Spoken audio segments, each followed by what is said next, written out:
El MAP está ubicado entre el filtro de aire y la mariposa de aceleración. Este medidor determina la cantidad de aire aspirado por el motor. Aquí tenemos un sensor donde podemos ver sus partes, que es el canal de medición. Dentro de este canal tenemos el elemento sensor y la parte electrónica. Este elemento sensor consta de un termistor y alambres de platino, por donde circulará determinada corriente. En cuanto el flujo de aire circule a través de este elemento sensor, este modificará su temperatura. En función de ello, la PCM puede calcular la masa o el flujo de aire que ingresará al colector de admisión. En cuanto al control de temperatura y corriente sobre el elemento sensor, la controlará la parte electrónica. Como podemos ver, este es el circuito adicional montado en el sensor, por lo que a su vez podemos determinar que este sensor también lo podríamos decir transductor. El TPS es un sensor alimentado de 5 voltios, el cual tiene la misión de informar a la ECU la posición de la mariposa del acelerador. Internamente está constituido de un potenciómetro. De acuerdo a las exigencias del motor, variará su valor de resistencia y de voltaje, siendo estos valores el más bajo desde 0.4 hasta 0.8 voltios y el máximo de 4.5 a 5 voltios.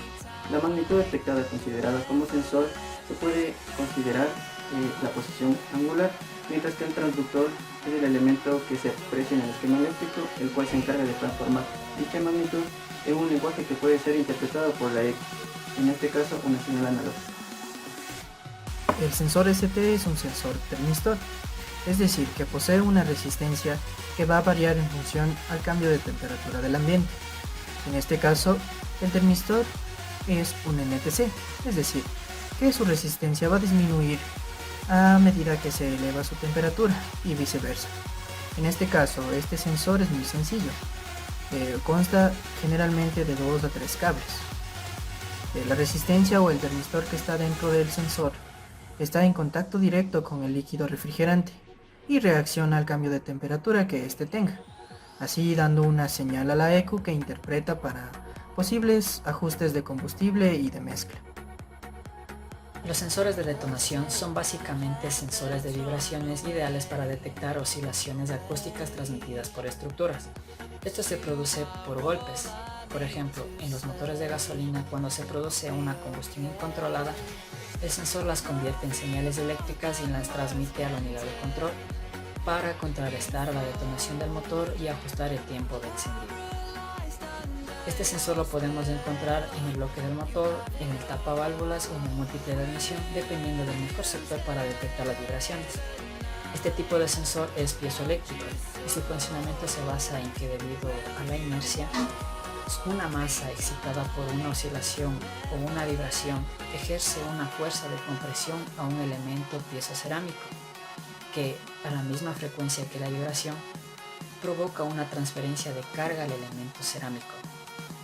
Se genera una tensión eléctrica entre la parte superior e inferior del elemento cerámico, que se extrae mediante arandelas de contacto y se procesa en la unidad de control. El sensor de oxígeno se encuentra ubicado en el tubo de escape. Este sensor consta de 2 electrodos de platino que están en contacto con el elemento de circonio. Este sensor detecta la cantidad de oxígeno existente en los gases de escape luego de la combustión.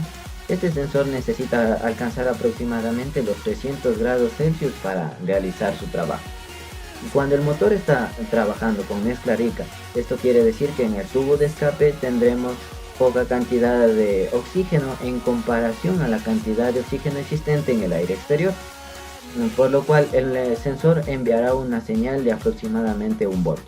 Cuando el motor está trabajando con una mezcla pobre, el sensor detectará una diferencia muy pequeña entre la cantidad de oxígeno de los gases de escape con la cantidad de oxígeno del ambiente, por lo cual enviará una señal inferior a 0.45 voltios.